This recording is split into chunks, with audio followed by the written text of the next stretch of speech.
We are at the site of an historical site with a marker here placed on the end of this bridge here. We are, well, let's see, we are at the end of the Bunker Hill Community College parking lot, which is over there. You got Bunker Hill right over there, the USS Constitution. Also over there, there is your Converse headquarters, the Suspension Bridge, and behind it, the Boston Gardens, the TD Garden now.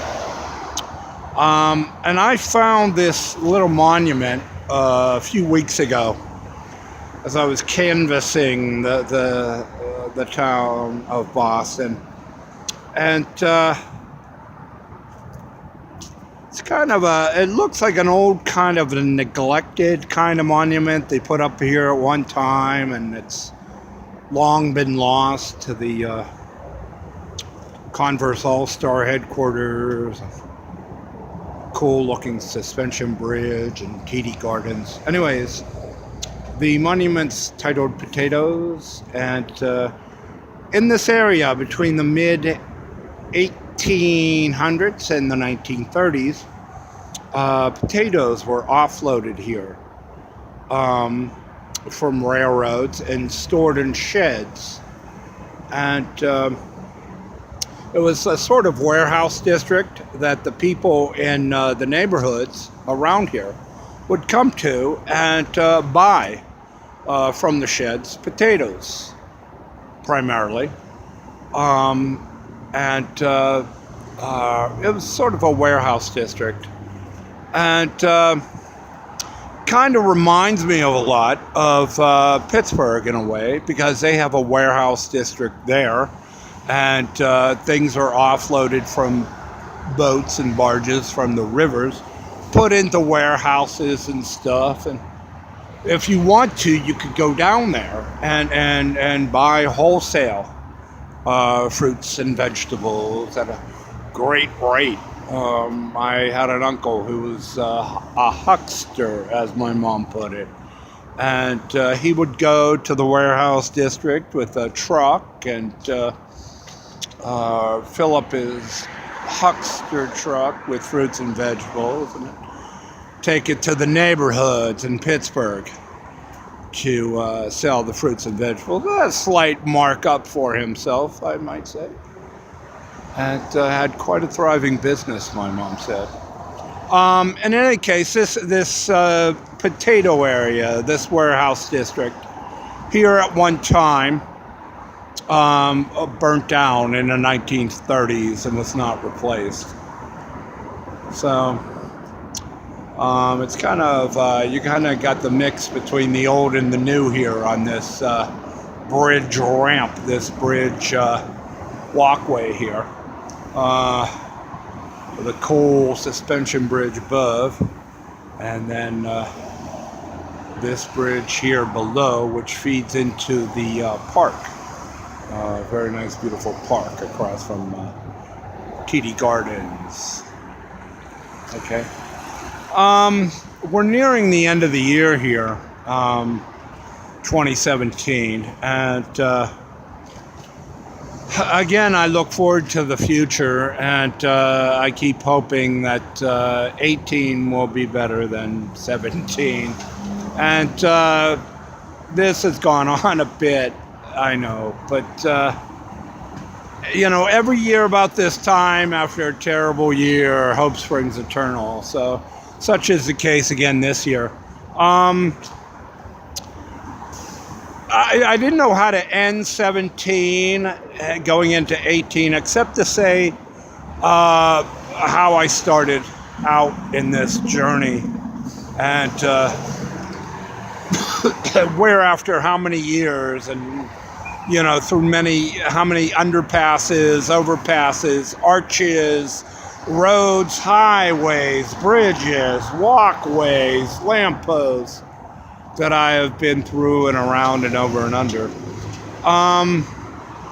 In what, 4, 5, 6, 7 years it's been. Anyways, I was thinking to myself the other day, what was the one moment that my life changed? From a very enjoyable, loving neighbor and neighborhood in downtown Phoenix to downtown Boston, before a sack of potatoes, with under the black and gold a lamppost that Dan Rooney and the Steelers would love. What has brought me here after all these years? What was the moment? What was the pivotal moment? Was it the drugs? Was it the gambling? Was it the whoring? Was it the endless parties? No. If there was a moment that I could pick where the whole world pivoted for me and things never were the same, it was early in 12, and I was out. It had to be January or February, and every beginning of the year I would go out, as I was living in an apartment, and I had been there now for 5 or 6 years, and like every beginning of the year, first of the year, I would go out and take pictures of the city. Things I had missed, things I wanted to take maybe a different angle on, a different perspective from, and such like that. So I was out in the downtown Phoenix area, and there is a statue of a naked man on the corner of Washington and I believe Central. Don't quote me on this. There's a naked man at the corner of Washington and Central in Phoenix, in downtown Phoenix. And he's standing there with his hands, one hand raised upward, and, in all his glory. As if, pointing up, looking up. And I was taking a picture of him. And all of a sudden, this girl behind me said, "Excuse me." And I turned around, and it was this beautiful young lady in this brilliant yellow sundress. And she said, "Can you take a picture of me?" I'm like, "Yeah, sure." So she went and stood over by the naked man, and I took a picture of her. And we got to talking, and talking to her, it seemed to me like, I don't know, like she was a little off, a little sideways maybe, a little, I don't know. But she didn't seem, quite all there. Okay. But she insisted on me taking a picture of her with this naked man, this statue, at Washington and Central. Now, when I asked her, well, why don't you take a picture of me? And she wouldn't. She said, no. I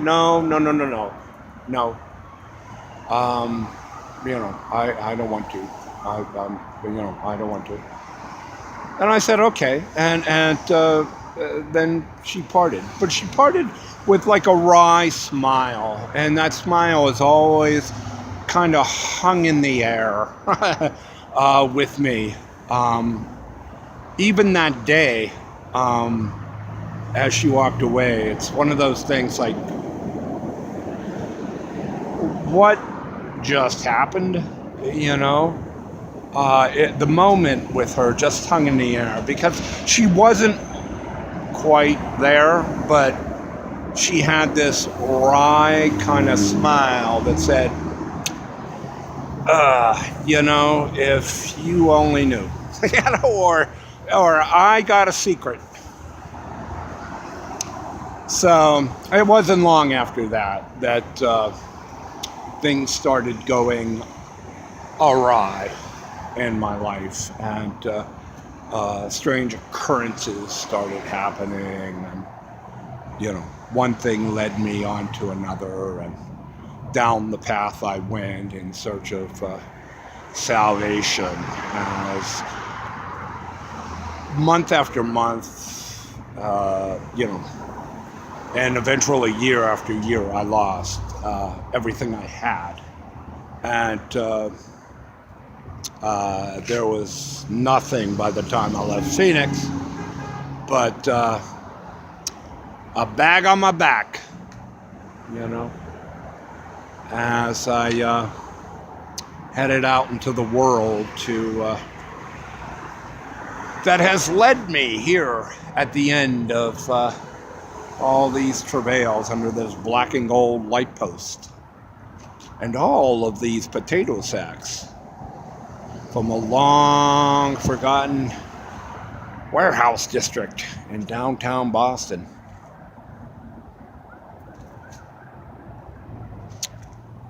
Along the road that I've been on.